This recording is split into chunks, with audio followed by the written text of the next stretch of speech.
de politique et stratégie nationale d'alimentation scolaire, PSNAS, 2024-2030, a permis de fixer les objectifs annuels en fonction de ceux prescrits par la PSNAS. Cette année, nous devons atteindre 50% de nos bénéficiaires par les achats locaux. C'est ambitieux. Il est à noter aussi qu'avec l'ajout du préscolaire et du secondaire et de l'accent mis sur les achats locaux jusqu'en 2030, les objectifs 2024-2025 doivent être calculés et fixés en fonction du nombre global des écoliers sur le territoire national.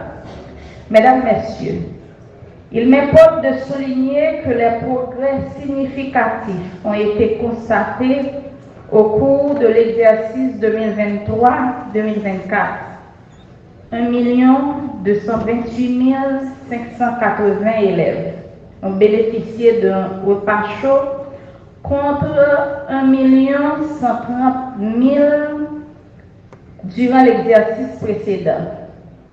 Ceci grâce aux efforts déployés par l'État haïtien à travers le ministère de l'Éducation nationale et de la formation professionnelle, ses différents partenaires tels que l'ambassade du Canada et l'USDA à travers le PAM, l'ambassade de France par l'intermédiaire du SCAC, la Banque mondiale et la Banque interaméricaine de développement BID à travers Promesse, le FAIES et le BND, les organisations non gouvernementales et des congrégations religieuses à travers Foot for the Poor, Sommet Haïti, Ex-EPER, Viva Rio, etc. Ces efforts sont considérables, mais comparés à la dimension de la tâche, il nous reste beaucoup à faire, parce que nous avons atteint seulement environ 25% de la population écolière. Il nous reste à peu près 75% de gap à combler.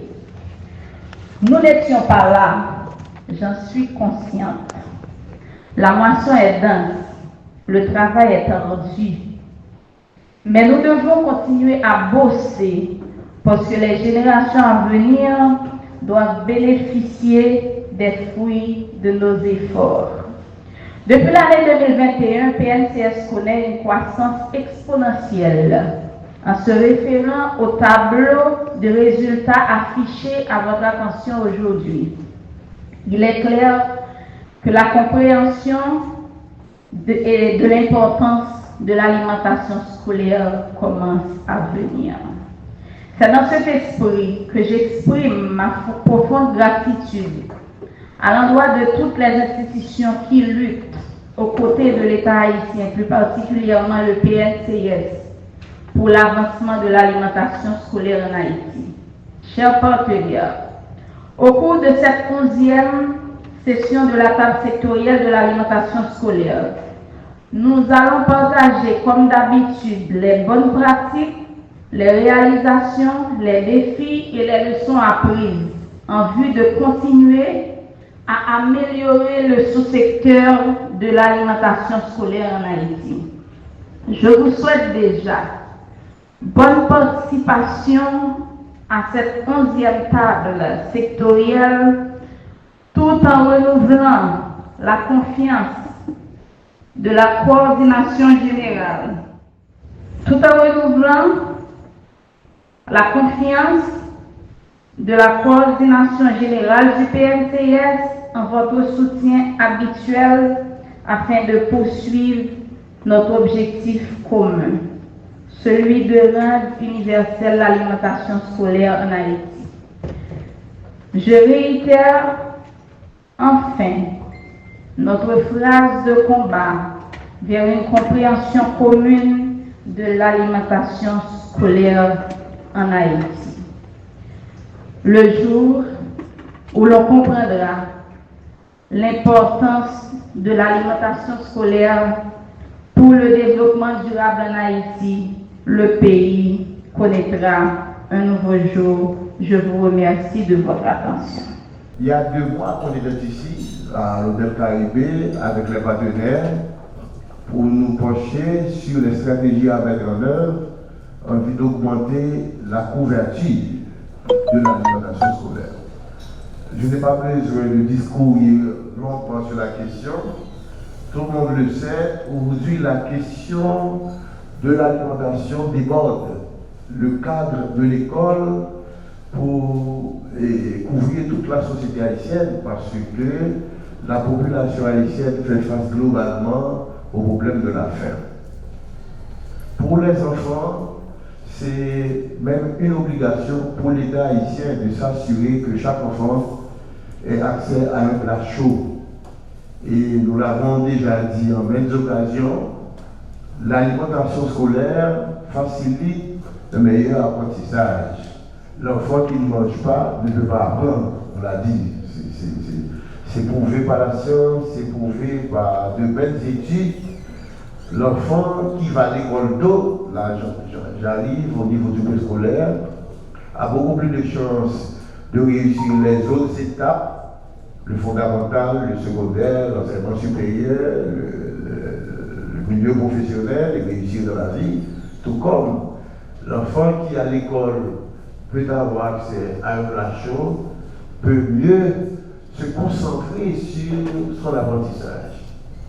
Et là, Madame Delatour l'a souligné, ces derniers temps, je reçois beaucoup de demandes venant d'étudiants, venant de profs.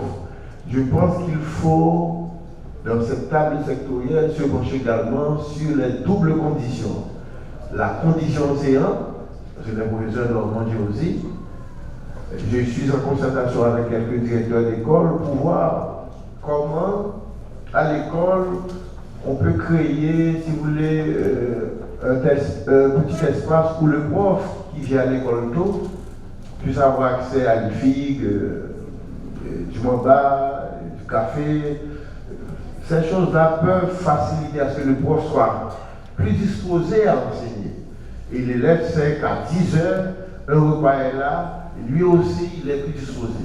Et en termes de conséquences positives, ça aide les familles.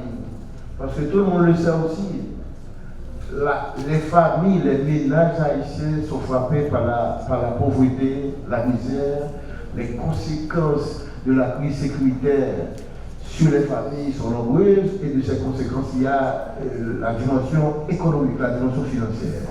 Les ménages sont appauvris, sont décapitalisés. Donc, l'alimentation scolaire à l'école, certes, permet que l'enfant puisse mieux s'adapter à son environnement scolaire, mieux apprendre, mais aussi en bout de ligne, ça aide les parents. Ça aide les parents, parce qu'il y a des parents qui n'ont pas les moyens de nourrir leurs enfants. Mais donc on connaît la stratégie, c'est développer la production locale. Faire en sorte que les produits achetés puissent venir de nos champs, puissent venir de nos laboureurs, de nos agriculteurs. Ça, en bout de ligne aussi, facilite le développement économique, soulage les familles et augmente la capacité du paysan à aller plus loin dans son projet de vie.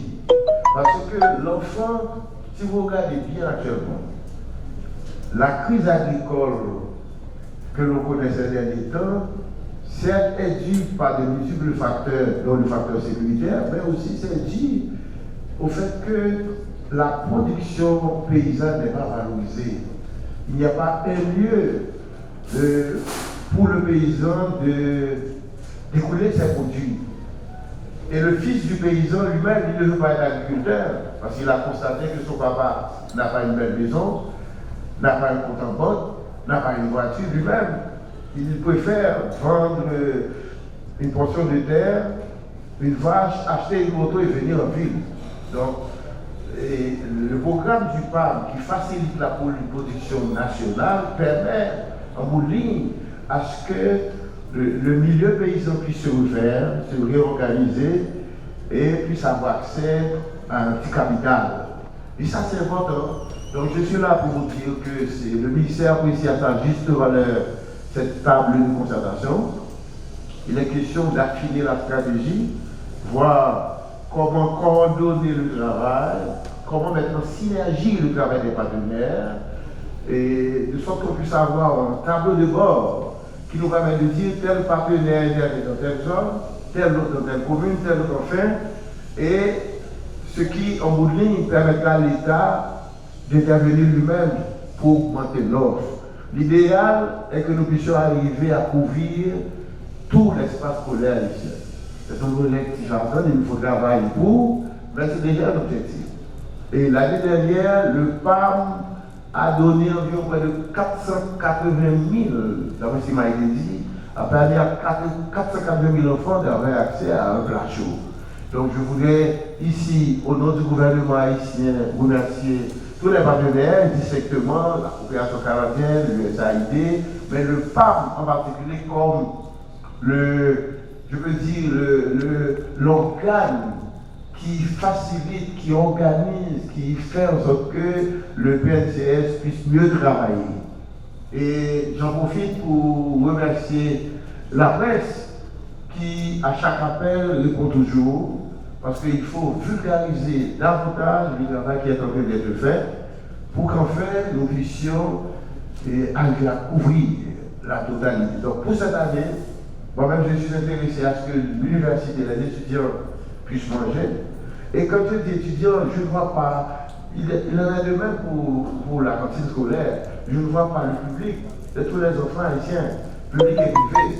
Il faut vraiment travailler à ce que les élèves du privé puissent être atteints par la cantine.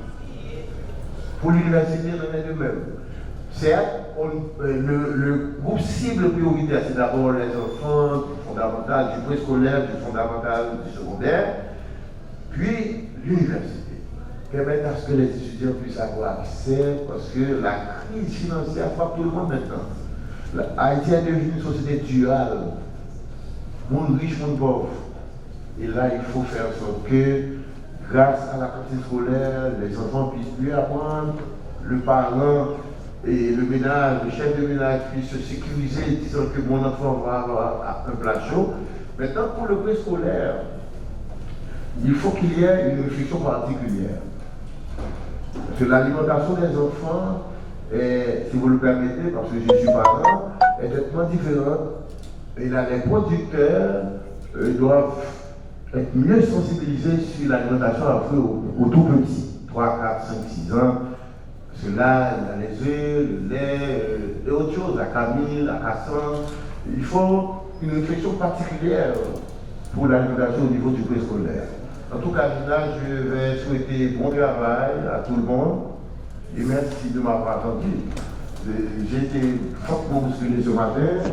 Je n'ai tenu à ce que je sois là avec elle, je suis là. Mais je vais vous dire de continuer à travailler avec le ministère. Je pense que le pays vous le remettra un jour, le travail qu'on est en train de faire. Merci à vous tous et à vous toutes et bonne journée de travail.